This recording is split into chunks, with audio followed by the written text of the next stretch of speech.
Libro séptimo. Ahora, represéntate el estado de la naturaleza humana con relación a la educación y a su ausencia, según el cuadro que te voy a trazar.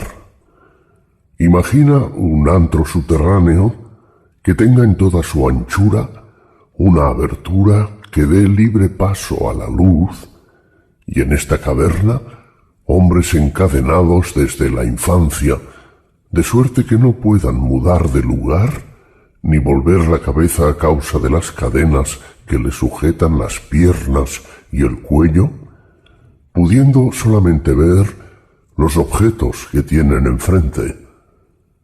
Detrás de ellos, a cierta distancia y a cierta altura, supóngase un fuego cuyo resplandor los alumbra, y un camino elevado entre este fuego y los cautivos.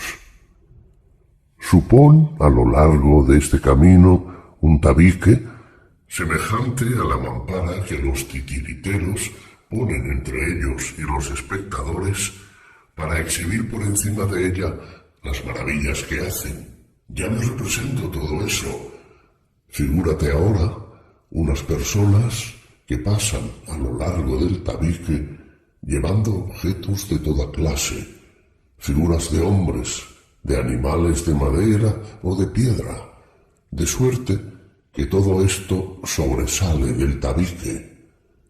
Entre los portadores de todas estas cosas, como es natural, unos irán hablando y otros pasarán sin decir nada. Extraños prisioneros y cuadro singular. Se parecen, sin embargo, a nosotros, punto por punto, por lo pronto. ¿Crees que puedan ver otra cosa de sí mismos y de los que están a su lado que las sombras que el fuego proyecta enfrente de ellos en el fondo de la caverna? ¿Cómo habían de poder ver más si desde su nacimiento están precisados a tener la cabeza inmóvil?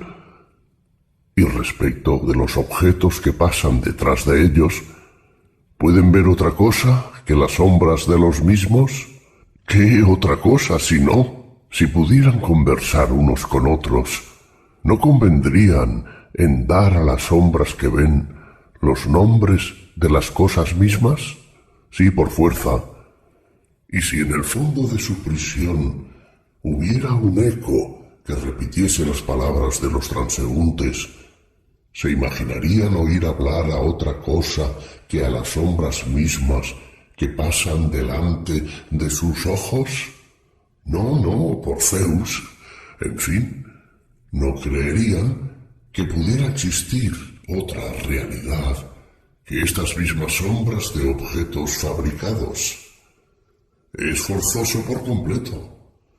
Mira ahora lo que naturalmente debe suceder a estos hombres si se les libra de las cadenas y se les cura de su ignorancia. Que se desligue a uno de estos cautivos, que se le fuerce de repente a levantarse, a volver la cabeza, a marchar y mirar del lado de la luz. Hará todas estas cosas con un trabajo increíble.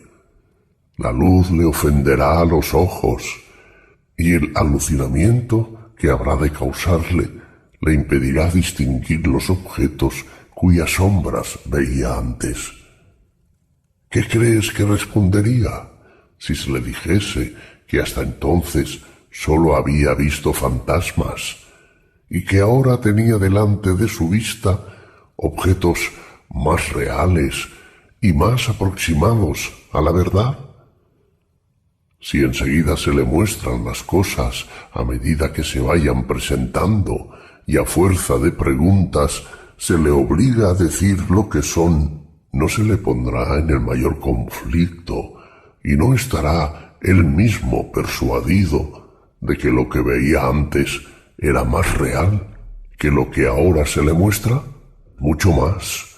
Y si se le obligase a mirar la luz misma, ¿no sentiría dolor en los ojos?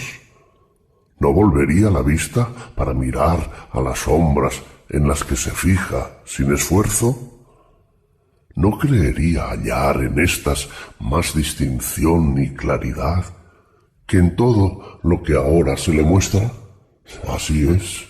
Si después se le saca de allí a la fuerza y se le lleva por el sendero áspero y escarpado hasta encontrar la claridad del sol, ¿qué suplicio sería para él verse arrastrado de esa manera? ¿Cómo se enfurecería? Y cuando llegara a la luz del sol, deslumbrados sus ojos con tanta claridad, ¿podría ver ninguno de estos numerosos objetos que llamamos seres reales? Al pronto no podría. Necesitaría indudablemente algún tiempo para acostumbrarse a ello. Lo que distinguiría más fácilmente sería, primero, sombras, después, las imágenes de los hombres y demás objetos reflejados sobre la superficie de las aguas, y por último, los objetos mismos. Luego, dirigiría sus miradas al cielo, al cual podría mirar más fácilmente durante la noche a la luz de la luna y de las estrellas que en pleno día a la luz del sol. Y al fin podría, creo yo, no sólo ver la imagen del sol en las aguas y donde quiera que se refleja, sino fijarse en él y contemplarlo allí donde verdaderamente se encuentra y tal cual es. Después de esto, comenzando a razonar, llegaría a concluir que el sol es el que crea las estaciones y los años, el que gobierna todo el mundo visible y el que es, en cierta manera, la causa de todo lo que se veía en la caverna. Es evidente que llegaría, después de aquellas, a hacer todas estas reflexiones. ¿Y qué? Si en aquel acto recordaba su primera estancia, la idea que allí se tiene de la sabiduría y de sus compañeros de esclavitud, ¿no se regocijaría de su mudanza y no se compadecería de la desgracia de aquellos? Efectivamente. ¿Crees que envidiaría aún los honores, las alabanzas y las recompensas que allí supuestamente se dieran al que más pronto reconociera las sombras a su paso, al que con más seguridad recordara el orden en que marchaban yendo unas delante y detrás de otras o juntas, y que en este concepto fuera el más hábil para adivinar su aparición, o que tendría envidia a los que eran en esta prisión más poderosos y más honrados?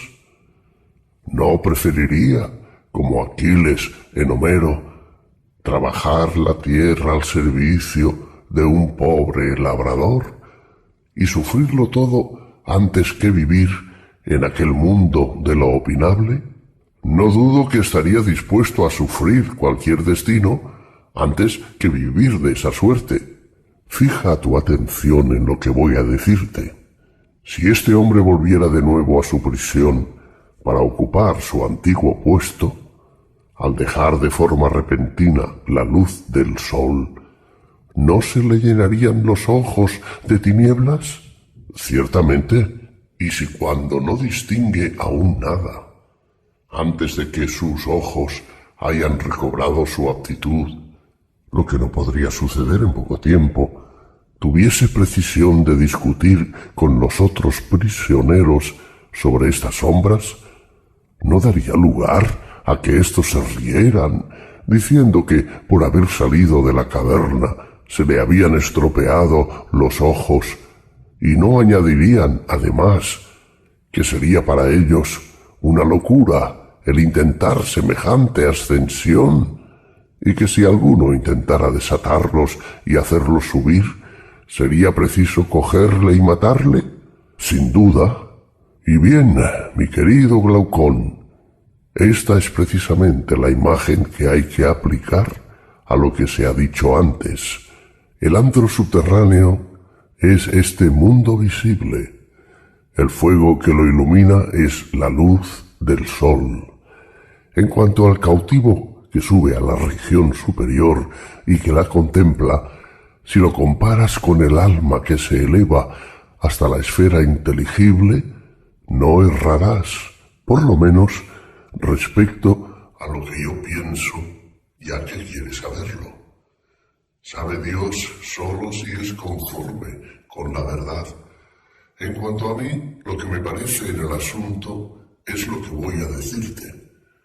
En los últimos límites del mundo inteligible está la idea del bien, que se percibe con dificultad, pero una vez percibida, no se puede menos de sacar la consecuencia de que ella es la causa primera de todo lo que hay de bello y de recto en el universo, que en este mundo visible, ella es la que produce la luz y el astro de que ésta procede directamente, que en el mundo invisible engendra la verdad y la inteligencia, y en fin, que ha de tener fijos los ojos en esta idea el que quiera conducirse sabiamente en la vida pública y en la vida privada. Soy de tu dictamen en cuanto puedo comprender tu pensamiento.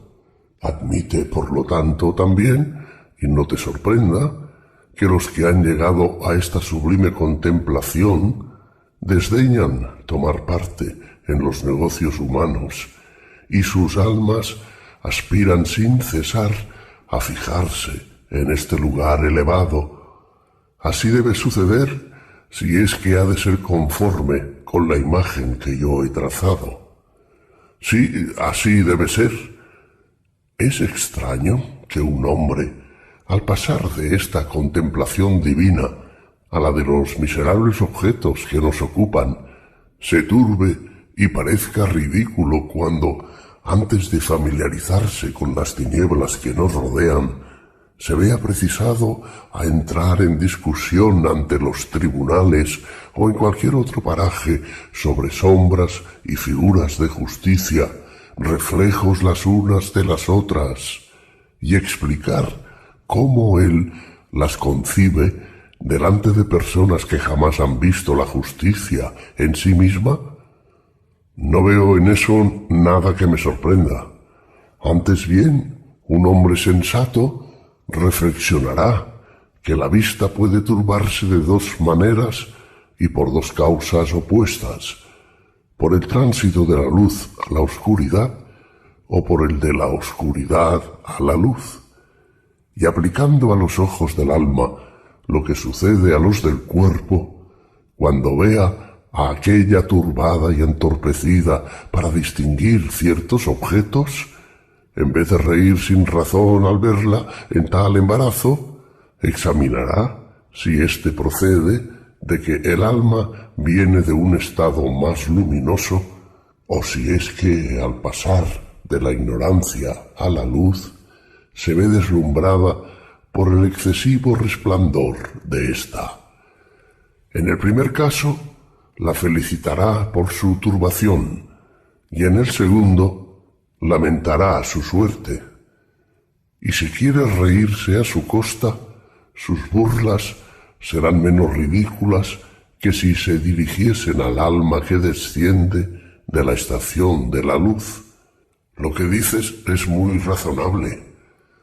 Si todo esto es cierto, debemos concluir que la ciencia no se aprende de la manera que ciertas gentes pretenden. Se jactan de poder hacerla entrar en un alma donde no existe, poco más o menos, del mismo modo que se volvería la vista a un ciego. Lo dicen resueltamente, pero lo que estamos diciendo nos hace ver que cada cual tiene en su alma la facultad de aprender mediante un órgano destinado a este fin. Que todo el secreto consiste en llevar este órgano, y con él el alma toda, de la vista de lo que nace a la contemplación de lo que es, hasta que pueda fijar la mirada en lo más luminoso que hay en el ser mismo, es decir, según nuestra doctrina, en el bien. En la misma forma que si el ojo no tuviere un movimiento particular, Sería necesario que todo el cuerpo girase con él al pasar de las tinieblas a la luz. ¿No es así? Sí, en esta evolución que se hace experimentar al alma, todo el arte consiste en hacerla girar de la manera más fácil y más eficaz. No se trata de darle la facultad de ver, porque ya la tiene, sino que lo que sucede es que su órgano está mal dirigido y no mira a donde debía mirar, y esto es precisamente lo que debe corregirse. Pues tal parece. Y así, mientras con las demás virtudes del alma sucede poco más o menos como con las del cuerpo, cuando no se han obtenido de la naturaleza, se adquieren mediante la educación y la cultura. Respecto a la facultad de saber, en cambio, como es de una naturaleza más divina, jamás pierde su poder. Se hace solamente útil o inútil, ventajosa o perjudicial, según la dirección que se le da. ¿No has observado hasta dónde llevan su sagacidad los hombres conocidos como malos pero inteligentes? ¿Con qué penetración su alma ruin discierne todo lo que les interesa? Su vista no está ni debilitada ni turbada, y como la obligan a servir como instrumento de su malicia, son tanto más maléficos cuanto son más sutiles y perspicaces. En efecto, pues bien, si desde la infancia se hubieran atajado estas tendencias naturales, que como otros tantos pesos de plomo innatos arrastran al alma, por adherencia a los placeres sensuales y groseros, y la obligan a mirar siempre hacia abajo. Si después de haberla librado de estos pesos, se hubiera dirigido su mirada hacia la verdad, aquella misma alma la habría distinguido con la misma sagacidad que ve ahora aquello hacia lo que mira. Así parece. ¿No es una consecuencia natural, o más bien necesaria, de todo lo que hemos dicho, que ni los que no han recibido educación alguna y que no tienen conocimiento de la verdad, ni aquellos a quienes se ha dejado que pasaran toda su vida en el estudio y la meditación, son a propósito para el gobierno de los estados? Los unos, porque en su conducta no tienen un punto fijo por el que puedan dirigir todo lo que hacen en la vida pública y en la vida privada. Y los otros, porque no consentirán nunca que se eche sobre ellos semejante carga, creyéndose ya en vida en las islas de los bienaventurados.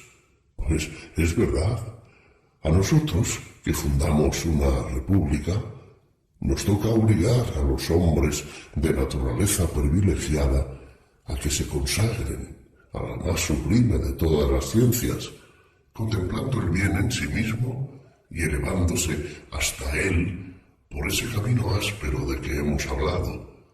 Pero después que hayan llegado a ese punto y hayan contemplado el bien durante cierto tiempo, guardémonos de permitirles lo que hoy se les permite. ¿Qué? ¿No consentiremos que se queden en esta región superior, negándose a bajar al lado de los desgraciados cautivos para tomar parte en sus trabajos y aún en sus honores, cualquiera que sea la situación en que se vean? Pero, ¿habremos de ser tan duros con ellos? ¿Por qué condenarles a una vida miserable cuando pueden gozar de una suerte más dichosa?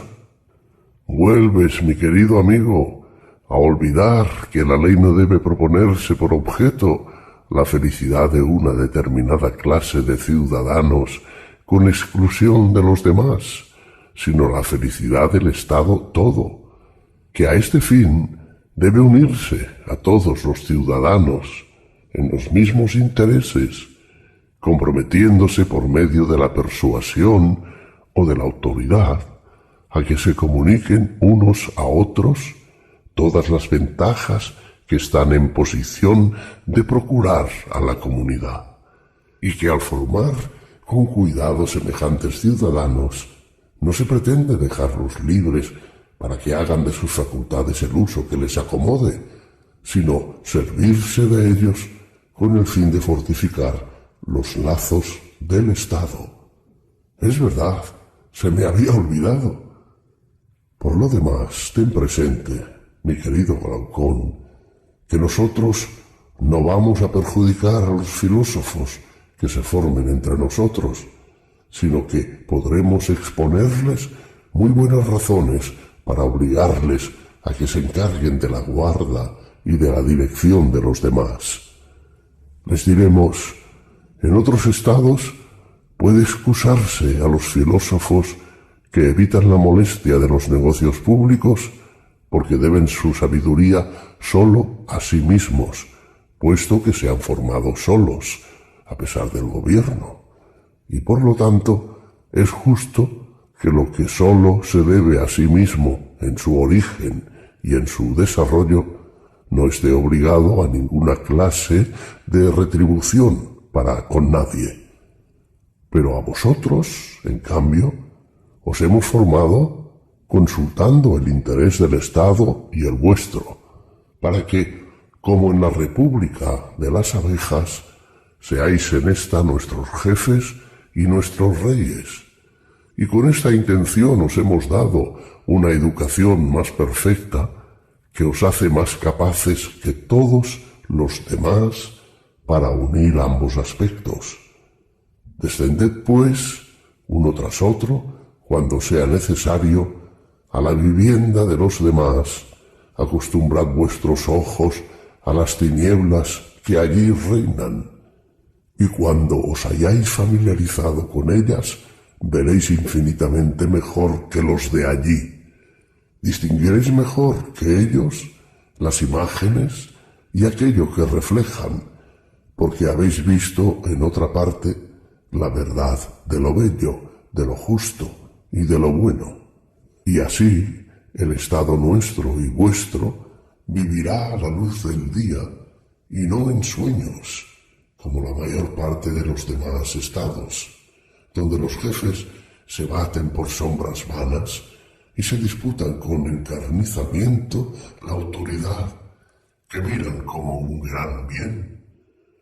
Pero la verdad es que todo estado en que los que deben mandar no muestren empeño por engrandecerse, necesariamente ha de ser el que viva mejor, y ha de reinar en él la concordia, mientras que al que tenga otra clase de gobernantes no puede menos de sucederle todo lo contrario. Es cierto, ¿se resistirán, pues, nuestros discípulos a estas razones? ¿Se negarán a cargar alternativamente con el peso del gobierno para ir después a pasar juntos la mayor parte de su vida en la región de la luz pura? No, es imposible que los rehúsen, porque son justos y justas también nuestras exigencias. Pero entonces, cada uno de ellos, al contrario de lo que sucede en todas partes, aceptará el mando como un yugo inevitable. Así es, mi querido amigo. Si puedes encontrar para los que deben obtener el mando una condición que ellos prefieran al mando mismo, también podrás encontrar una república bien ordenada, porque en ella solo mandarán los que son verdaderamente ricos, no en oro, sino en sabiduría y en virtud, riquezas que constituyen la verdadera felicidad. Pero donde quiera que hombres pobres, hambrientos de bienes y que no tienen nada por sí mismos, aspiren al mando, creyendo encontrar en él la riqueza que buscan, allí no ocurrirá así. Cuando se disputa y se usurpa la autoridad, esta guerra doméstica e intestina arruinará al fin al Estado y a sus jefes. Nada más cierto. ¿Conoces alguna condición, como no sea la del verdadero filósofo, que pueda inspirar el desprecio de las dignidades y de los cargos públicos? No conozco otra, no, por Zeus. Además, no conviene confiar la autoridad a los que están ansiosos de poseerla, porque en tal caso la rivalidad hará nacer disputas entre ellos. Pues, ¿cómo no? ¿A quién obligarás a aceptar el mando, entonces, sino a los que, instruidos mejor que nadie en la ciencia de gobernar, cuentan con otra vida y otros honores que prefieren a los que ofrece la vida política? No me dirigiría a otros. ¿Quieres ahora que examinemos juntos de qué manera formaremos los hombres de este carácter y cómo los haremos pasar de las tinieblas a la luz, como se dice en algunos que pasaron del Hades a la estancia de los dioses? ¿Cómo no había de querer? No se trata aquí de un lance de tejo como en el juego, sino de imprimir al alma un movimiento que la eleve de la luz tenebrosa que la rodea hasta la verdadera luz del ser, por el camino que por esto mismo llamaremos verdadera filosofía. Muy bien, conviene ahora ver cuál es, entre las ciencias, la propia para producir este efecto. ¿Cómo no? Y bien, mi querido Glaucón, ¿cuál es la ciencia que eleva el alma desde lo que nace hasta lo que es? Al mismo tiempo, fijo mi reflexión en otra cosa. ¿No hemos dicho que era preciso que nuestros filósofos se ejercitasen durante su juventud en el ejercicio de las armas? Sí, lo dijimos. Por lo tanto, es preciso que la ciencia que busquemos, además de esta primera ventaja, tenga otra. ¿Cuál? La de no ser inútil a los guerreros. Sin duda, así debe ser, si es posible. Ahora bien, ¿no hemos comprendido ya en nuestro plan de educación la música y la gimnasia? Eso es, pero la gimnasia tiene por objeto, si recuerdas, lo que está expuesto a la generación y a la corrupción, toda vez que su destino es examinar lo que puede aumentar o disminuir las fuerzas del cuerpo. Eso parece. Luego, ¿no es esta la ciencia que buscamos?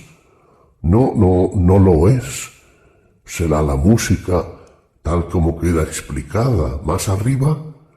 Pero recordarás que la música corresponde a la gimnasia, aunque en un género opuesto. Su fin, decíamos, es el de arreglar las costumbres de los guerreros, comunicando a su alma no una ciencia, sino un cierto acuerdo mediante el sentimiento de la armonía y una cierta regularidad de movimientos mediante la influencia del ritmo y de la medida. La música emplea con un propósito semejante los discursos, sean verdaderos o fabulosos, pero no he visto que comprenda ninguna de las ciencias que buscas, o sea, las propias para elevar el alma hasta lo que tú investigas ahora. Me recuerdas exactamente lo que ya hemos dicho. En efecto, no hemos creído que la música comprenda nada semejante a lo que buscamos. Pero, mi querido Glaucón, ¿dónde encontraremos esa enseñanza? No es ninguna de las artes mecánicas, porque nos han parecido demasiado innobles para el caso. ¿Cómo no? Sin embargo, si descartamos la música, la gimnasia y las artes, ¿qué más enseñanzas nos quedan? Si no encontramos nada más fuera de esas, acudamos a una que se aplique a todas ellas. ¿Cuál?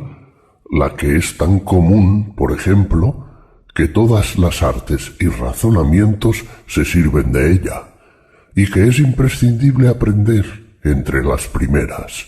¿Y qué es ello? Conocer lo que es 1, 2, 3. Esa ciencia tan vulgar, Yo lo llamo en general números y cálculo, pero ¿no es cierto que toda ciencia y arte debe participar de ella?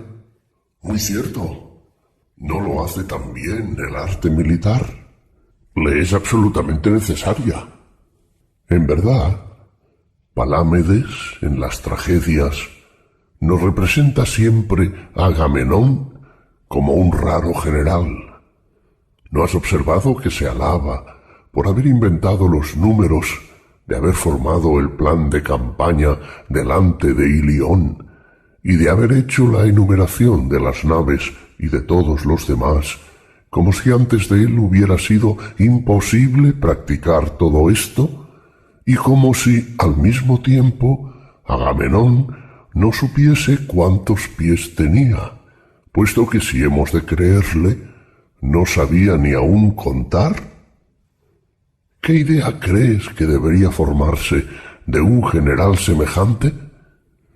Si es cierto eso, resultaría ciertamente extravagante.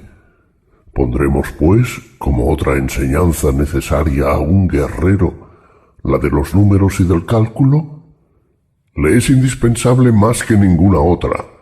Aquel que quiera entender algo sobre el modo de ordenar un ejército, o más bien al que quiera ser hombre. ¿Tienes la misma idea que yo con relación a esta enseñanza? ¿Qué idea? Parece tener por naturaleza la ventaja que buscamos, la de llevar a la comprensión, pero nadie sabe servirse de ella como es debido, pese a que es la más apta para atraer hacia la esencia. ¿Qué quieres decir? Trataré de explicarte lo que pienso, a medida que vaya yo distinguiendo las cosas que creo propias para conducir a donde decimos, de las que no lo son. Considera tú sucesivamente el mismo objeto que yo. Después, concede o niega según lo tengas por conveniente, y por este medio veremos mejor si la cosa es tal como yo me imagino. Bien, ve mostrándolo. Mira, pues, si quieres, lo que te muestro, que entre las cosas sensibles, unas no invitan en manera alguna al entendimiento a fijar en ellas su atención, porque los sentidos son los jueces competentes en este caso, y otras obligan al entendimiento a reflexionar, porque los sentidos no podrían pronunciar un juicio sano sobre ellas. Habla sin duda de los objetos lejanos y de las pinturas sombreadas. No has comprendido bien lo que quiero decir. Pues, ¿qué quieres decir? Entiendo por objetos que no invitan al alma a la reflexión, aquellos que no excitan al mismo tiempo dos sensaciones contrarias, y por objetos que invitan al alma a reflexionar, entiendo aquellos que dan origen a dos sensaciones contrarias, puesto que los sentidos no se dan cuenta de que sea tal cosa o tal otra opuesta, ya hiera el objeto los sentidos de cerca o de lejos. Para hacerte comprender mejor mi pensamiento, he aquí lo que llamaríamos 3 dedos, el pequeño, el siguiente y el del medio. Muy bien. Ten entendido que los supongo vistos de cerca. Y ahora haz conmigo esta observación. ¿Cuál? Cada uno de ellos nos parece igualmente un dedo. Poco importa en este concepto que se le vea en medio o al extremo, blanco o negro, gordo o delgado, y así de lo demás. Nada de esto obliga al alma de la mayoría a preguntar al entendimiento qué es un dedo, porque jamás la vista ha atestiguado que un dedo fuese al mismo tiempo lo contrario de un dedo. No, claro, sin duda. Es natural, pues, que en este caso nada excite ni despierte al entendimiento. Es natural, pero la vista juzga, como es debido, de la magnitud o de la pequeñez de estos dedos. Para juzgar bien, ¿Es indiferente que el uno de ellos esté en medio o a los extremos? Lo mismo digo de lo grueso y de lo delgado, de la blandura y de la dureza por lo que respecta al tacto. En general, la relación de los sentidos sobre todos estos puntos no es muy defectuosa. Lo que pasa con cada uno de ellos no es lo siguiente, que el sentido destinado a juzgar lo que es duro no puede hacerlo sino después de haber juzgado lo que es blando, y dice al alma que el cuerpo que la afecta es al mismo tiempo duro y blando. Sí, así es. ¿No es inevitable entonces que el alma se encuentre embarazada al preguntarse qué entiende esta sensación por duro, ya que también lo llama blando? La sensación de pesantez y de ligereza no produce en el alma igual incertidumbre acerca de la naturaleza de la pesantez y de la ligereza, cuando la misma sensación le dice que el mismo cuerpo es pesado y ligero. Semejantes testimonios deben parecer bien extraños al alma, en efecto, y exigen de su parte un serio examen. Es pues natural que el alma, llamando entonces en su auxilio al entendimiento y al cálculo, trate de examinar si cada uno de estos testimonios recae sobre una sola cosa o sobre dos. Mas si resulta que son dos cosas, ¿no le parecerá cada una de ellas distinta de la otra? Sí, ahora bien, si cada una de ellas es una y ambas juntas son dos, las concebirá ambas como separadas, porque si las concibiese como no separadas, no sería ya la concepción de dos cosas, sino la de una sola. Muy bien. La vista, decíamos, percibe, pues, la magnitud y la pequeñez no como dos cosas separadas, sino como cosas confundidas. ¿No es cierto? Sí. Y para distinguir esta sensación confusa, el entendimiento, haciendo lo contrario de lo que hace la vista, se ve precisado a considerar la magnitud y la pequeñez no confundidas, sino como distintas la una de la otra. ¿Es cierto? Y así ves aquí la causa de que nos preguntemos a nosotros mismos qué es magnitud y qué es pequeñez. Totalmente de acuerdo. Por esto también hemos podido distinguir una cosa como visible y otra como inteligible. Muy bien. Pues aquí tienes lo que yo quería hacerte comprender cuando decía que entre los objetos sensibles hay unos que incitan a la reflexión, que son los que producen a la vez dos sensaciones contrarias, y otros que no incitan a reflexionar, porque solo producen una sensación. Comprendo ahora y pienso como tú, y ¿en cuál de estas dos clases colocas el número y la unidad? No tengo idea. Juzga por lo que acabamos de decir.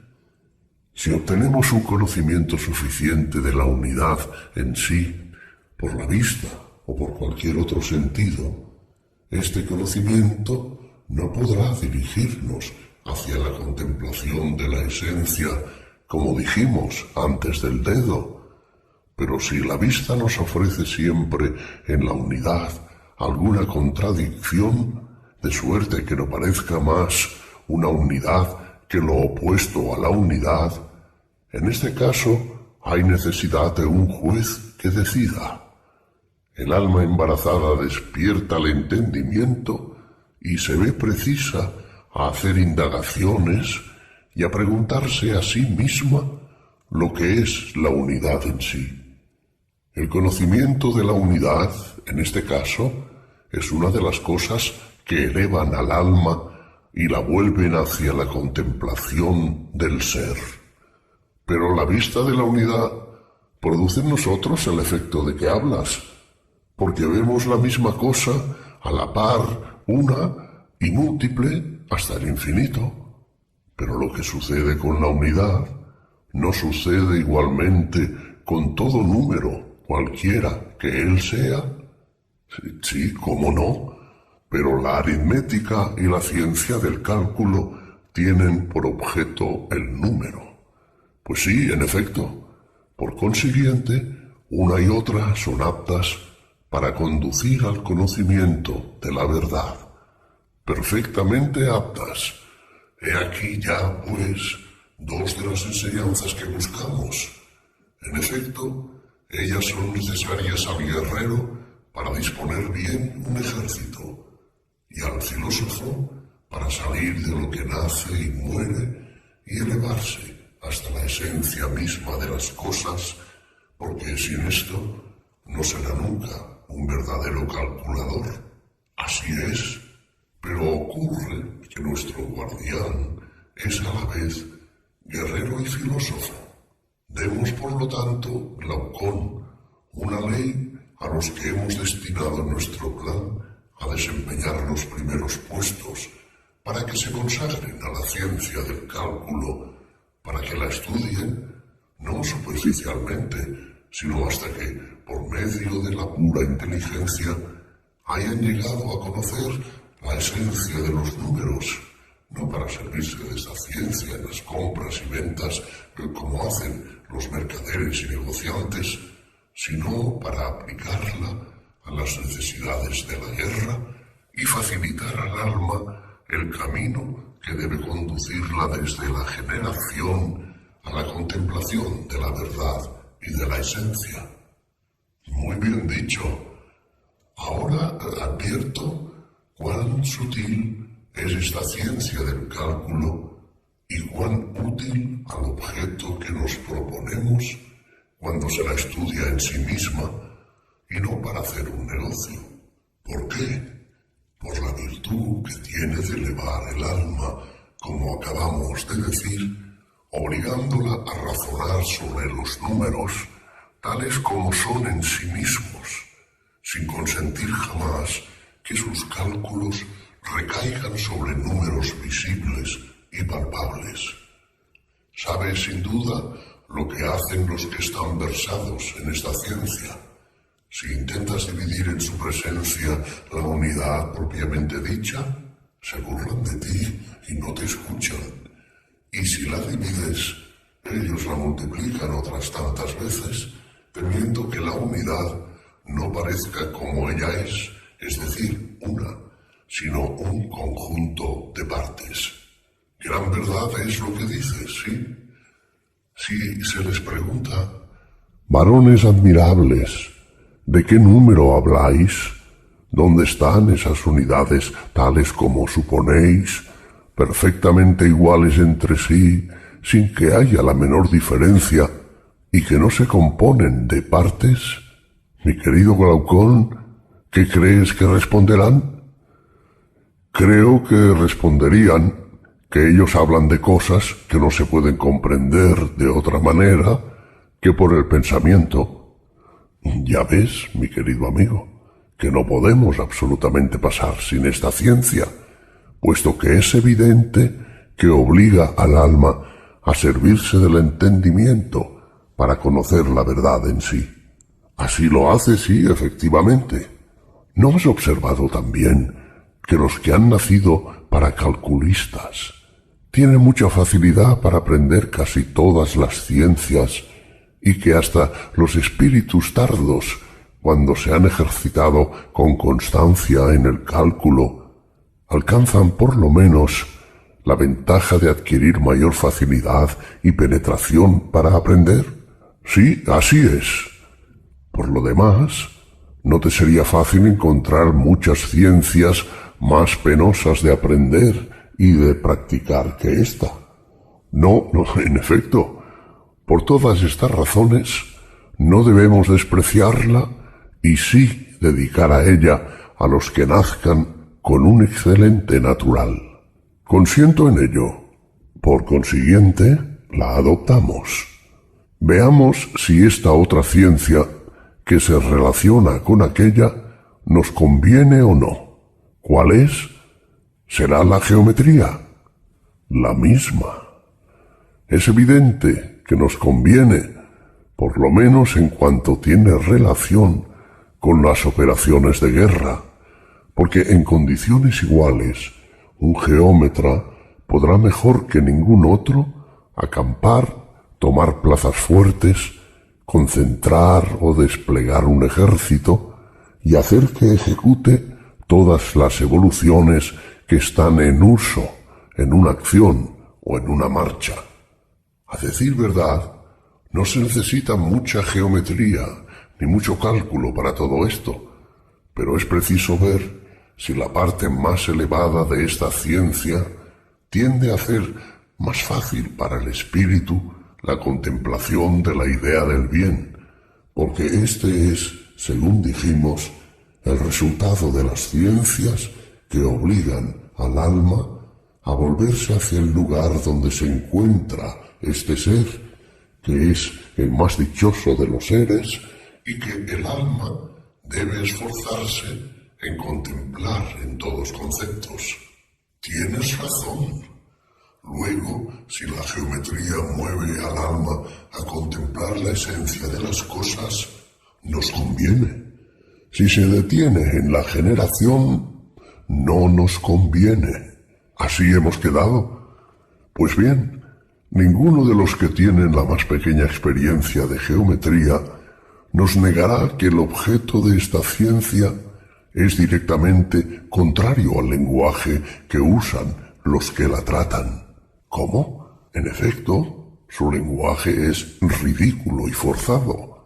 Hablan pomposamente de cuadrar, aplicar, añadir, y así de lo demás, como si ellos obrasen realmente y como si todas sus demostraciones tendiesen a la práctica, siendo así que esta ciencia, toda ella, no tiene otro objeto que el conocimiento.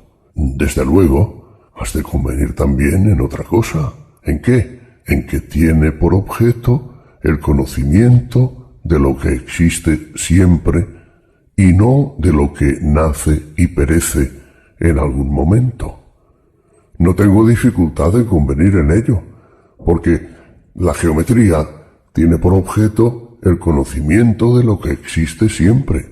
Por consiguiente, noble amigo, la geometría atrae al alma hacia la verdad, forma en ella el espíritu filosófico, obligándola a dirigir a lo alto sus miradas, en lugar de abatirlas, como suele hacerse, sobre las cosas de este mundo. Sí, y en gran manera.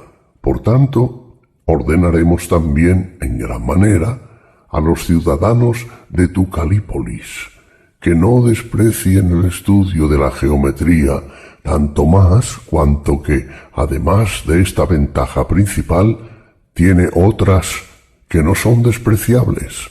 ¿Cuáles son? No sólo por lo pronto las relativas a la guerra de que hablaste antes.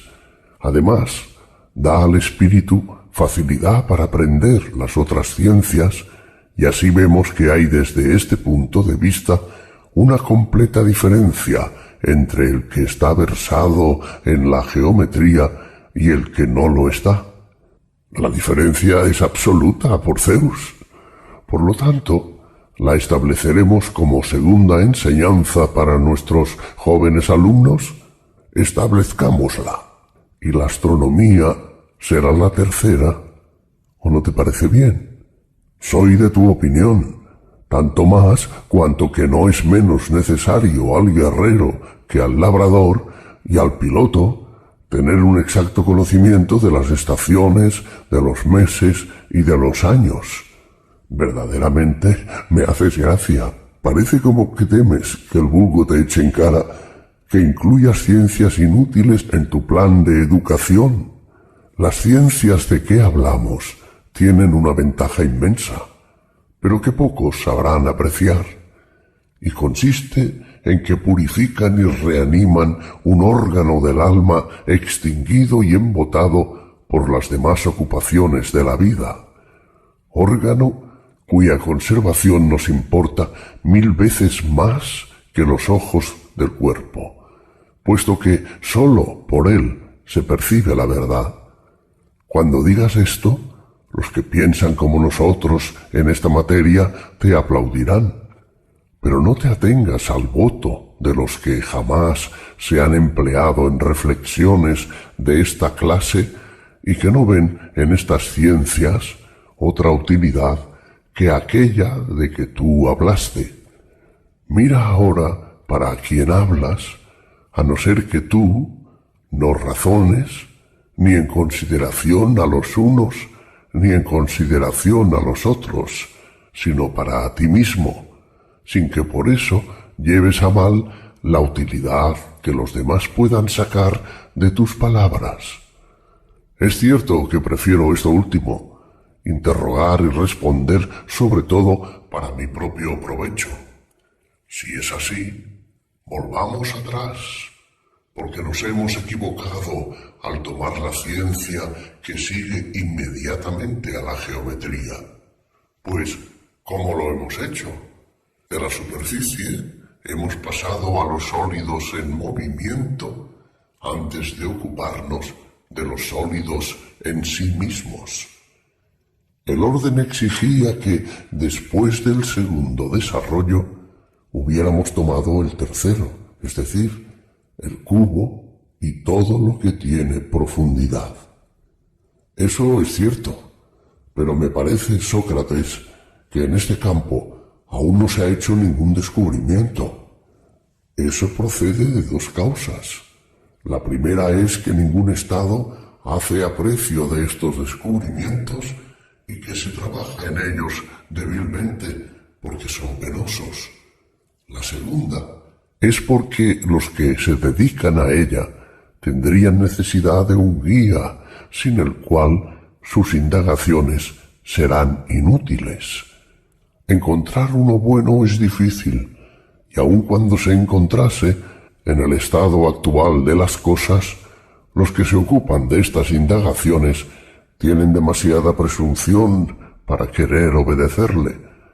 Pero si un Estado presidiese a estos trabajos y les diera estimación, los individuos se prestarían a sus miras y mediante trabajos concertados y sostenidos no se tardaría en descubrir la verdad. Puesto que hoy mismo, a pesar del desprecio que se hace de estas cuestiones por no comprender su utilidad, ni siquiera los pocos que a ellas se consagran, sólo por la fuerza del encanto que producen, triunfan de todos los obstáculos y hacen cada día nuevos progresos. No sería, pues, extraño que salieran algún día a la luz.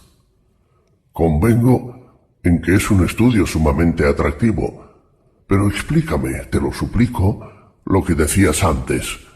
¿Pusiste en primer término la geometría o estudio de las superficies? Sí. Inmediatamente después, la astronomía. Y luego te volviste atrás. Es porque, queriendo apresurarme demasiado, voy más despacio. Después de la geometría, debí hablar del desarrollo en profundidad, pero viendo que en esta materia no se han hecho sino descubrimientos ridículos, la he dejado aparte para pasar a la astronomía, es decir, al movimiento en profundidad. Muy bien, pongamos la astronomía en cuarto lugar. Entonces, suponiendo que la disciplina aquí omitida será accesible desde el momento en que un Estado se ocupe de ella. Es en efecto muy probable. Pero, ¿cómo me has echado en cara, Sócrates, el haber hecho un elogio indebido de la astronomía? Voy a alabarla de una manera conforme con tus ideas. Es evidente, a mi parecer, para todo el mundo, que la astronomía obliga al alma a mirar a lo alto y a pasar de las cosas de aquí a la contemplación de las de allá. Eso quizá es evidente para cualquier otro que no sea yo, porque no pienso lo mismo. Pues, ¿cuál es tu opinión? Creo que la manera que lo estudian los que la erigen en filosofía hace mirar no hacia arriba, sino hacia abajo. ¿Qué quieres decir con eso? Me parece que te formas una idea no precisamente mezquina de lo que yo llamo conocimiento de las cosas de lo alto. ¿Crees que si uno distinguiese algo al considerar de abajo arriba los adornos de un techo, miraría con la inteligencia y no con los ojos? Quizá tengas razón y yo me engaño groseramente, pero yo no puedo reconocer otra ciencia que haga al alma mirar a lo alto que la que tiene por objeto lo que es y lo que no se ve. Mientras que, ya sea a lo alto con la boca abierta, ya bajando la cabeza y teniendo medio cerrados los ojos, si alguno intenta conocer algo sensible, niego que llegue a conocer nada, porque nada de lo sensible es objeto de la ciencia, y sostengo que su alma no mira a lo alto, sino hacia abajo, aunque esté nadando boca arriba sobre la tierra o sobre el mar. Tienes razón en reprenderme, porque bien lo merezco, pero dime, ¿qué es lo que encuentras de irreprensible en la manera con que se enseña hoy la astronomía? ¿Y qué variación convendría hacer que fuera útil a nuestro designio? Pues la siguiente: que se admire la belleza y el orden de los astros que adornan el cielo. Nada más justo. Pero como después de todo no dejan de ser objetos sensibles, quiero que se ponga su belleza muy por bajo de la belleza verdadera, de la que producen la velocidad y la lentitud reales en sí, en sus relaciones mutuas y en los movimientos que comunican a los astros según el verdadero número y todas las verdaderas figuras. Estas cosas escapan a la vista y no pueden comprenderse sino por la razón y por el pensamiento. ¿Crees tú lo contrario? No, de ninguna manera. Quiero, pues, que el cielo recamado no sea más que una imagen que nos sirva para nuestra instrucción, como servirían a un geómetra las figuras ejecutadas por Dédalo o por cualquier otro escultor o pintor, considerándolas, en efecto, como obras maestras de arte.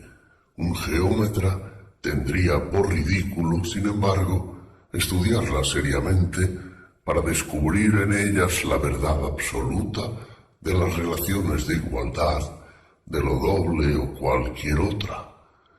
Seguramente sería ridículo.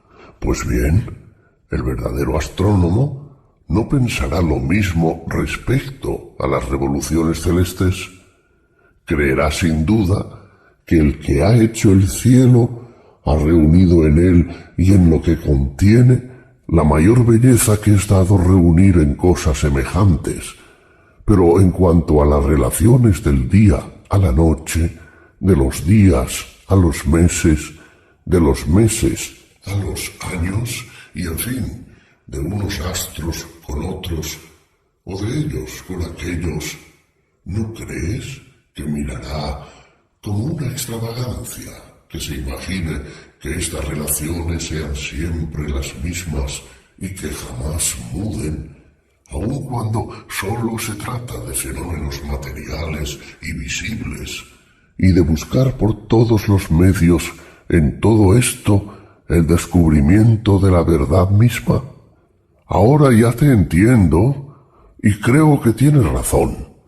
Y así nos serviremos de los astros en el estudio de la astronomía, como nos servimos de los problemas en la geometría, sin detenernos en lo que pasa en el cielo, si queremos hacernos verdaderos astrónomos y sacar algún provecho de la parte inteligente de nuestra alma, que sin esto no nos sería de utilidad alguna. De esta manera haces el estudio de la astronomía mucho más difícil que lo es en la actualidad, y aún me parece que debemos prescribir el mismo método respecto a las demás ciencias, pues de no ser así, ¿qué utilidad tendríamos como legisladores? ¿Puedes recordarme aún alguna otra ciencia que pueda servir a nuestros planes? Ninguna viene ahora a mi memoria. Sin embargo, el movimiento, a mi parecer, no presenta una sola forma porque tiene muchas.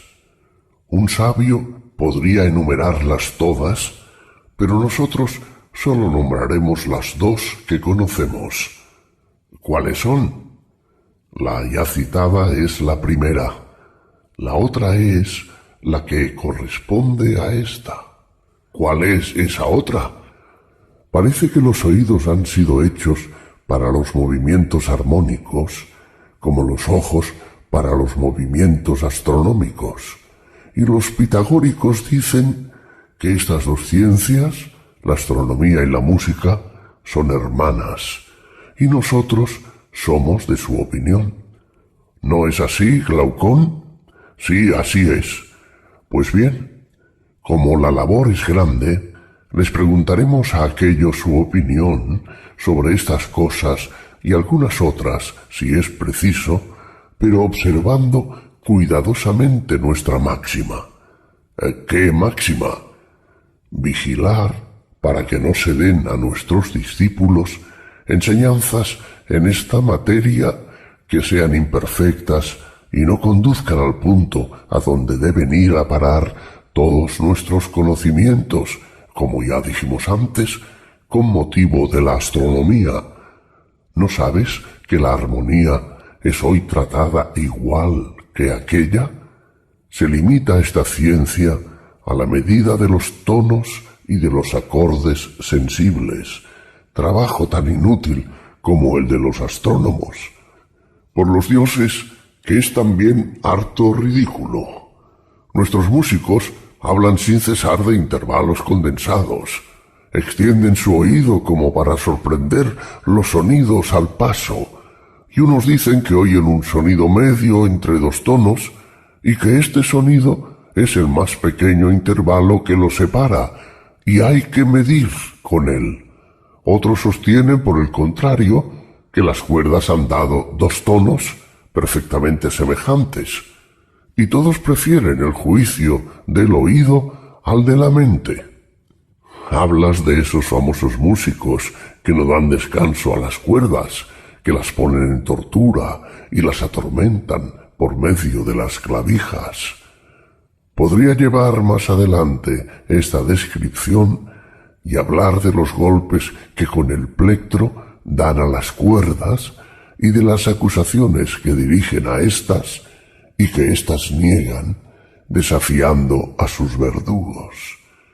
Pero dejando este punto de claro que no es de estos de los que quiero hablar, sino de aquellos a quienes nos hemos propuesto interrogar sobre la armonía. Estos, por lo menos, hacen lo mismo que los astrónomos. Indagan los números de que resultan los acordes que hieren el oído, pero no llegan a ver solamente en estos acordes un medio de descubrir cuáles números son armónicos y cuáles no lo son, ni de dónde procede esta diferencia. Esa indagación sería verdaderamente digna de un genio. Ella conduce indudablemente al descubrimiento de lo bello y de lo bueno, pero si se lleva a cabo con otro fin, no servirá de nada. Si es natural, pienso en efecto que si el estudio de todas las ciencias de que acabamos de hablar tuviese por efecto hacer conocer las relaciones íntimas y generales que tienen unas con otras, este estudio sería entonces un gran auxiliar para el fin que nos hemos propuesto, pues en otro caso no merecería la pena consagrarse a él. Soy de tu opinión, pero Sócrates, semejante trabajo será muy largo y muy penoso. ¿Hablas del preludio o de otra cosa? ¿No sabemos que todo esto no es más que una especie de preludio del canto que debemos aprender? En efecto, son a tu parecer dialécticos todos los que están versados en estas ciencias. No, por Zeus, he encontrado muy pocos entre ellos. Y bien, el que no está en posición de dar o de entender la razón de cada cosa, ¿crees que puede conocer jamás lo que, según hemos dicho, era necesario saber? No creo tampoco eso, no. Aquí tienes, pues, mi querido Glaucón, el canto mismo que interpreta la dialéctica. Esta, aun siendo inteligible, puede ser representada por el órgano de la vista que, según hemos demostrado, se eleva gradualmente del espectáculo de los animales al de los astros, y, en fin, a la contemplación del mismo sol. Y así, el que se dedica a la dialéctica, renunciando en absoluto al uso de los sentidos, se eleva sólo mediante la razón hasta lo que es cada cosa en sí, y si continúa sus indagaciones hasta que haya percibido, mediante el pensamiento, el bien en sí, ha llegado al término de los conocimientos inteligibles, así como el que ve el sol ha llegado al término del conocimiento de las cosas visibles. Exactamente. ¿Y no es este viaje lo que tú llamas marcha dialéctica? Sí, cómo no.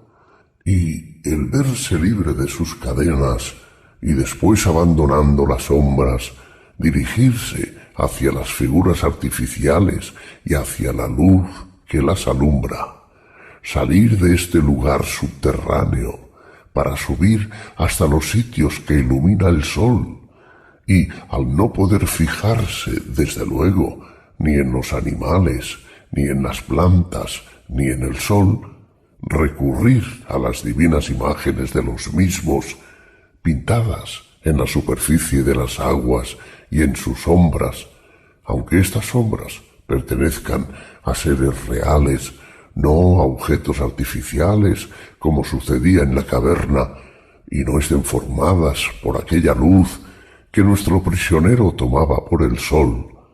He ahí el efecto del estudio de las ciencias de que hemos hablado. Eleva la parte más noble del alma hasta la contemplación del más excelente de los seres, como en el otro caso, el más penetrante de los órganos del cuerpo se eleva a la contemplación de lo más luminoso que hay en el mundo material y visible. Estoy conforme en todo lo que dices. Sin embargo, desde cierto punto de vista, me parece difícil de aceptar, y desde otro me parece difícil de desechar. Pero como no es esta la única vez que hablaremos de esta materia, y más adelante volveremos muchas veces a ella, doy por sentado que así sea. Y ahora pasemos a otro canto y estudiémoslo con el mismo esmero que el preludio. Dinos, pues, en qué consiste la dialéctica, en cuántas especies se divide y por qué camino se llega a ella, porque hay trazas de que el término a donde van a parar estos caminos es el reposo del alma y el fin de su viaje. No podría seguirme hasta este punto, mi querido Glaucón, por más que no te faltara mi decidida voluntad. No sería ya la imagen lo que yo te haría ver, sino la verdad misma, por lo menos tal como yo la pienso. Si al pensar así me engaño o no, esto no hace el caso. Lo que se trata de probar es que existe algo semejante digno de ver. ¿No es así? Y no es cierto que sólo la dialéctica puede descubrirlo a un espíritu ejercitado en lo que ha poco enumerábamos, sin que se conozca otro camino. También eso merece ser probado. Por lo menos hay un punto que nadie puede negar, y es que este método es el único por el que puede llegarse con regularidad a descubrir la esencia de cada cosa. Porque, por lo pronto, la mayor parte de las artes solo se ocupan de las opiniones de los hombres y de sus gustos, de la producción y de la fabricación, y si se quiere, solo de la preparación de los productos de la naturaleza o del arte. En cuanto a las otras artes, como la geometría y todas las de la misma clase, que a nuestro parecer tienen alguna relación con el ser, vemos que el conocimiento que de éste tienen se parece a un sueño, que les será siempre imposible verlo con esta vista clara que distingue la vigilia del ensueño, mientras no se eleven por encima de sus hipótesis, de las que no dan la razón. ¿Cómo es posible que lleguen nunca a ser conocimiento demostraciones fundadas en principios inciertos y que sirven, sin embargo, de base a conclusiones y proposiciones intermedias mezcladas con lo que no se sabe? Pues no es posible. El método dialéctico es, pues, el único que, dejando a un lado las hipótesis, se encamina hacia el principio mismo para firmar su pie, sacando poco a poco el ojo del alma del cieno en que estaba sumido y elevándole a lo alto con el auxilio y por el ministerio de las artes de que hemos hablado. Hemos distinguido estas muchas veces con el nombre de ciencias para conformarnos al uso, pero sería preciso darles otro nombre que ocupase un punto medio entre la oscuridad de la opinión y la evidencia de la ciencia. Antes nos servimos del nombre de pensamiento discursivo, pero a mi juicio tenemos cosas demasiado importantes de qué tratar para que nos detengamos ahora en una disputa de palabras. No te equivocas, pero bastará que el alma emplee solo aquel nombre que de alguna manera haga ver claramente la condición de la cosa. Sí, bastará. Mi dictamen es que continuemos llamando ciencia a la primera y más perfecta manera de conocer, pensamiento discursivo, a la segunda, creencia a la tercera, figuración a la cuarta, comprendiendo las dos últimas bajo el nombre de opinión y las dos primeras bajo el de inteligencia, de suerte que la generación sea el objeto de la opinión y la esencia el de la inteligencia, y que la inteligencia sea a la opinión, la ciencia a la creencia, el pensamiento discursivo a la figuración, lo que la esencia es a la generación. Dejemos por ahora, mi querido Glaucón, el examen de las razones en que se funda esta analogía, así como la manera de dividir en dos especies las clases de objetos sometidos a la opinión y la que pertenece a la inteligencia, para no vernos envueltos en discusiones más largas que todas aquellas de que ya hemos salido. Pues por mi parte, convengo también en esto en la medida en que puedo seguirte. ¿No llamas dialéctico al que posee noción de la esencia de cada cosa? ¿Y no dices de un hombre que no tiene inteligencia de una cosa cuando no puede dar razón de ella ni a sí mismo ni a los demás? Sí, ¿cómo podría decir otra cosa? Razonemos del mismo modo respecto al bien.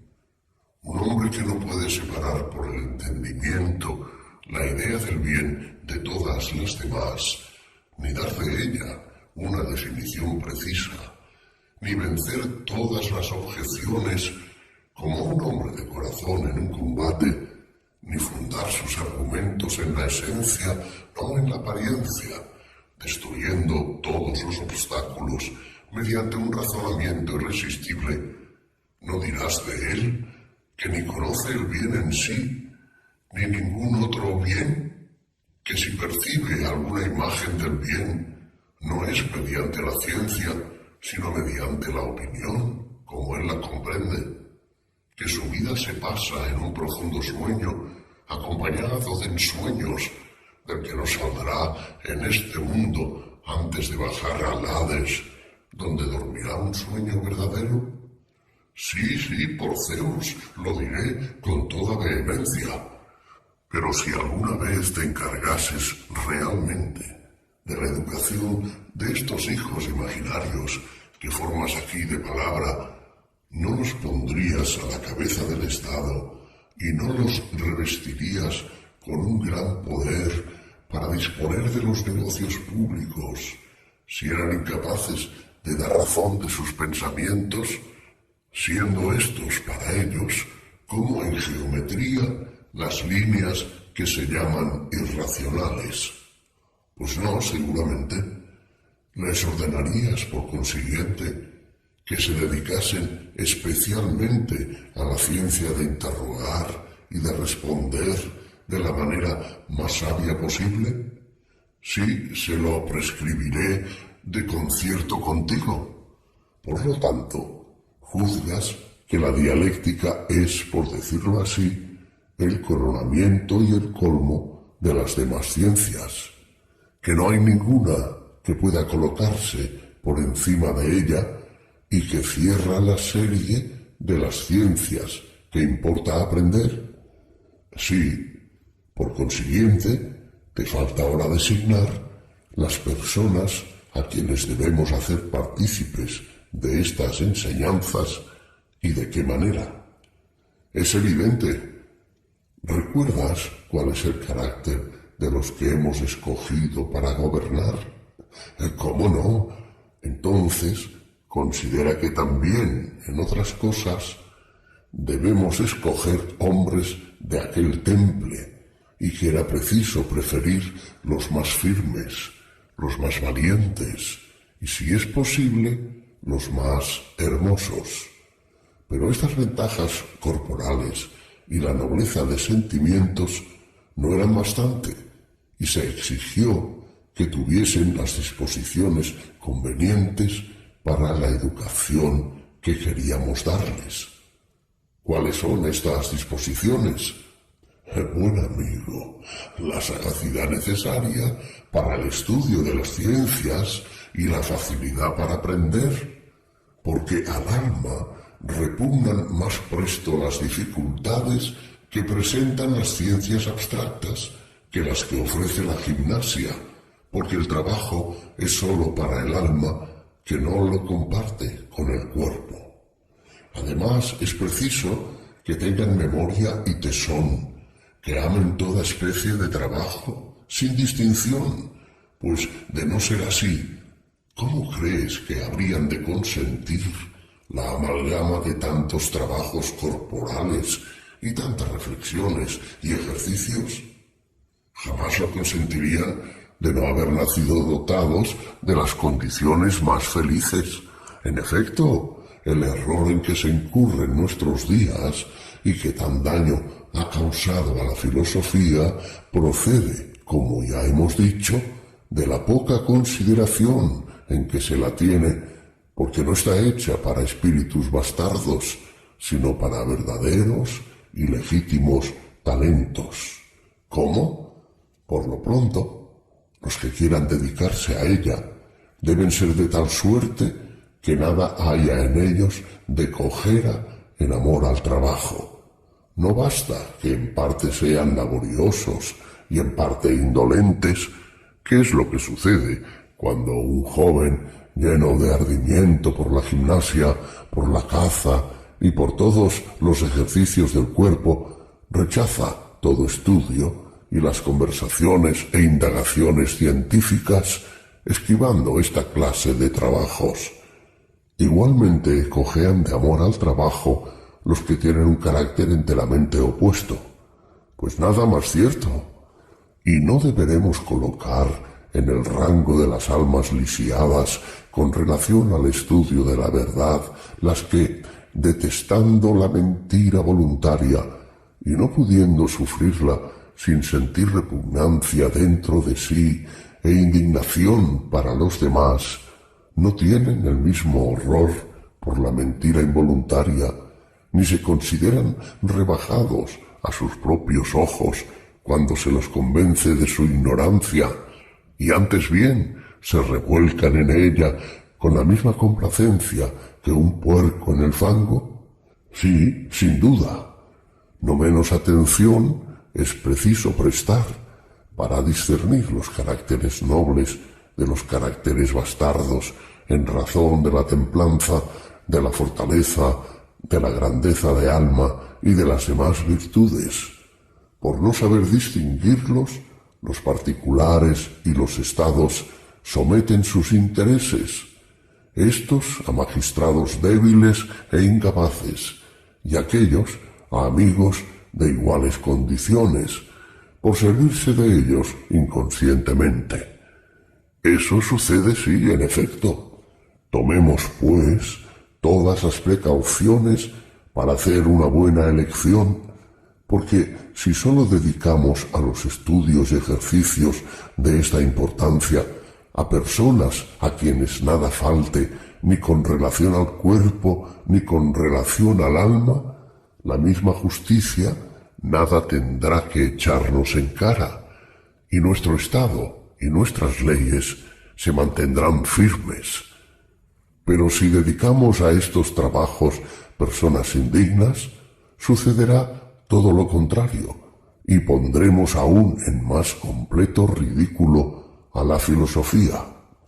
Eso sería para nosotros una vergüenza, sin duda, pero no me hago cargo de que yo mismo estoy dando lugar a que se rían a mi costa. ¿Por qué? Porque olvido que todo esto no es más que un juego, y hablo con demasiado calor.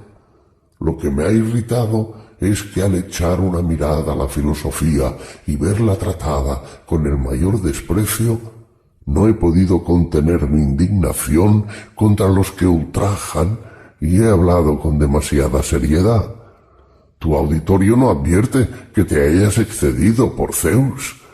No lo cree así el orador, pero sea de esto lo que quiera, no olvidemos que nuestra primera elección recaía sobre ancianos, y que aquí no estaría muy en su lugar, porque no hay que creer a Solón cuando dice que un anciano puede aprender muchas cosas. Más fácil sería para él correr.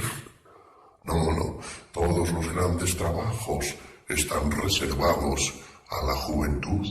Por fuerza, desde la edad más tierna, es preciso destinar nuestros discípulos al estudio de los números, de la geometría y demás ciencias que sirven de preparación a la dialéctica.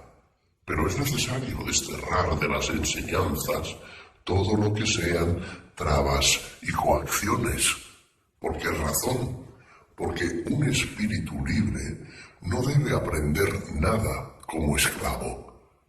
Que los ejercicios del cuerpo sean forzosos o voluntarios, no por eso el cuerpo deja de sacar provecho, pero las lecciones que se hacen entrar por fuerza en el alma no tienen en ella ninguna fijeza. Sí, es cierto. No emplees la violencia, pues, con los niños cuando les des las lecciones. Haz de manera que se instruyan jugando, y así te pondrás mejor en situación de conocer las disposiciones de cada uno. Lo que dices me parece muy sensato. ¿Y recuerdas que, según dijimos antes, es preciso llevar a los niños a la guerra a caballo, hacer que presencien el combate y hasta aproximarlos a la pelea cuando no haya en ella gran peligro, y procurar en cierta manera que gusten la sangre, como se hace con los perros jóvenes de caza? Sí, me acuerdo de eso. Pondrás pues a un lado los que hayan mostrado más agilidad en estos trabajos, estudios y peligros. ¿Y a qué edad? Cuando hayan concluido su curso de ejercicios gimnásticos, porque durante este tiempo, que será de 2 a 3 años, les es imposible dedicarse a otra cosa, porque no hay nada más enemigo de las ciencias que la fatiga y el sueño. Por otra parte, los ejercicios gimnásticos son una prueba a la que importa mucho someterlos. ¿Cómo no? Pasado este tiempo, y cuando hayan llegado a los 20 años, concederás a los que hayas escogido distinciones honrosas y les presentarás en conjunto los conocimientos que hayan adquirido por separado durante la infancia, a fin de que se acostumbren a ver de una ojeada y desde un punto de vista general las relaciones que las disciplinas guardan entre sí y a conocer la naturaleza del ser. Este método es el único que puede afirmar en ellos los conocimientos que habrán adquirido. También es el medio más seguro de distinguir la naturaleza dialéctica de cualquier otra, porque el que sabe reunir los objetos desde un punto de vista general ha nacido para la dialéctica. Los que no están en este caso, no. Soy del mismo parecer. Después de haber observado cuáles son los mejores de este género, a los que hayan demostrado más constancia y firmeza ya en el estudio, ya en los trabajos de la guerra, ya en las demás pruebas prescritas, cuando hayan llegado a los 30 años, les concederás mayores honores, y dedicándolos a la dialéctica, distinguirás los que, sin auxiliarse de los ojos y de los demás sentidos, puedan, por la sola fuerza de la verdad, elevarse hasta el conocimiento del ser. Y aquí es, mi querido amigo, donde es preciso tomar las mayores precauciones. ¿Por qué? ¿No has fijado tu atención en el gran mal que reina en nuestros días en la dialéctica? ¿Qué mal? Creo que está infectada de iniquidad. Pues es cierto. ¿Crees que hay nada de sorprendente en este desorden? ¿No excusas a los que se entregan a él? ¿En qué concepto son excusables? Les sucede lo mismo que a un hijo, supuesto que, educado en el seno de una familia noble y opulenta, en medio del Fausto y rodeado de adulaciones, se apercibiese, cuando fuese ya mayor, de que los que se dicen sus padres no lo son, sin poder descubrir los verdaderos. ¿Podrías decirme qué pensaría de sus aduladores y de sus pretendidos padres antes de conocer su posición y después de haberla conocido? ¿O prefieres saber lo que yo pienso? Sí, prefiero esto último. Me imagino que en el primer caso tendría respeto a su padre, a su madre y a los demás que miraba como parientes, que no a sus aduladores, que estaría más dispuesto a socorrerlos si los veía en la indigencia, que lo estaría menos a maltratarlos de palabra o de hecho, y en una palabra, que en las cosas esenciales les obedecería antes que a sus aduladores durante todo el tiempo que ignorase la verdad. Pues sí, es natural, pero apenas supiera la verdad, en el momento, sus respetos y sus atenciones disminuirían para con aquellos y aumentarían para con los aduladores. Se entregaría a estos con menos reservas que antes, siguiendo en todo sus consejos y viviendo con ellos públicamente en la mayor familiaridad, mientras que nada le importaría ni su padre ni sus supuestos parientes al no estar dotado de un natural muy bueno. Las cosas no dejarían de pasar como dices, pero ¿cómo se relaciona esta imagen con los que se consagran a la dialéctica? De la manera siguiente: no se nos educa desde la infancia en los principios de justicia y de honestidad, principios que honramos y obedecemos como a nuestros padres.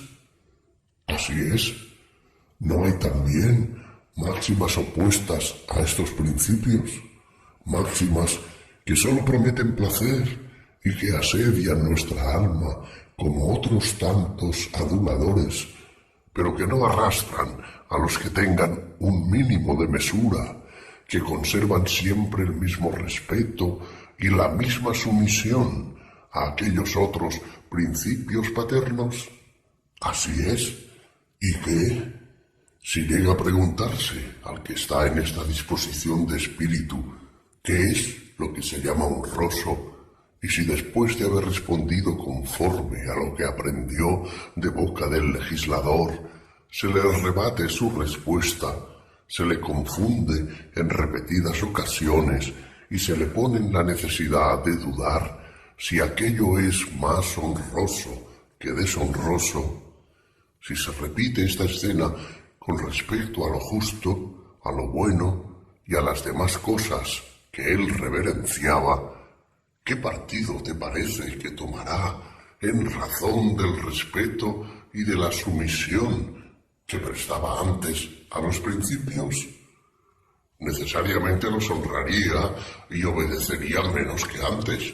Pues bien, cuando llegue el caso de no sentir el mismo respeto por tales principios y de no reconocer las relaciones íntimas que con él tienen, y si, por otra parte, le es imposible descubrir por sí mismo la verdad, ¿cómo puede menos de abrazar otra vida sino aquella que le lisonjea? Pues no puede menos. Se hará, por consiguiente, rebelde a las leyes a que era antes sumiso. Por fuerza, por consiguiente, los que se dedican a la dialéctica de esta manera no deben caer en este inconveniente y, después de todo, merecer que se les perdone y además que se les tenga compasión, pues para no exponer a nuestros discípulos a la misma compasión, cuando hayan llegado a los 30 años y antes de destinarlos a la dialéctica, procurarás tomar todas las precauciones necesarias. Desde luego, ¿no es una excelente precaución que no gusten de la dialéctica cuando son demasiado jóvenes? No ignora sin duda que los jóvenes, cuando han gustado de los primeros argumentos, se sirven de ellos como de un pasatiempo y tienen fruición en provocar controversias sin cesar. A ejemplo de los que los han confundido en la disputa, ellos, a su vez, confunden a los demás, y semejantes a los perros jóvenes, se complacen en dar tirones y mordiscos verbales a cuantos se les aproximan. Sí, gozan soberanamente. Después de muchas disputas en que han salido unas veces vencidos y otras vencedores, concluyen de ordinario por no creer nada de lo que creían antes. De esta manera dan ocasión a que los demás los desacrediten a ellos y a la filosofía. Nada más cierto. En una edad más madura, en cambio, no se incurrirá en esta manía. Se imitará más bien a los que trabajan para descubrir la verdad que a los que contradicen solo por entretenimiento y diversión. De esta manera se comportará él de forma más moderada y se pondrá la profesión filosófica en un grado de estimación que no tenía antes. Muy bien, por vía de precaución dijimos antes que a los ejercicios de la dialéctica sólo debían admitirse espíritus sólidos y graves, en vez de admitir, como se hace en nuestros días, al primero que llega, aun cuando muchas veces no tenga disposición para ello. Totalmente cierto, será bastante dar a la dialéctica un tiempo doble del que se ha dado a la gimnasia y consagrarse a ella sin tregua y tan exclusivamente como se hizo con los ejercicios del cuerpo. ¿Cuántos años? ¿4 o 6? No importa. Pon 5. Después de esto, los harás descender de nuevo a la caverna. En efecto, obligándoles a pasar por los empleos militares y por las demás funciones propias de su edad, a fin de que no cedan a nadie en experiencia. Observarás si en todas estas pruebas se mantienen firmes, aunque estén distraídos y sean solicitados por todas partes, o si vacilan. ¿Y cuánto tiempo han de durar estas pruebas? 15 años.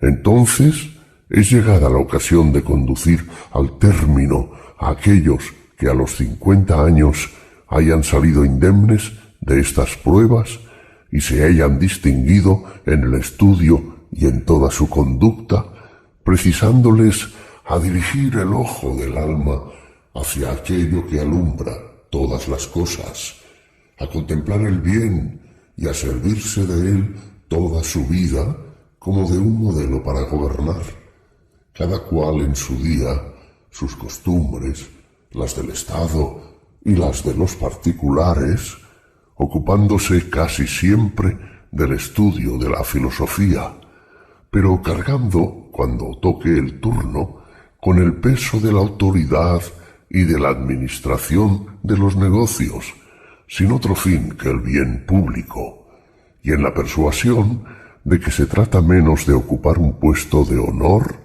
que de cumplir un deber indispensable.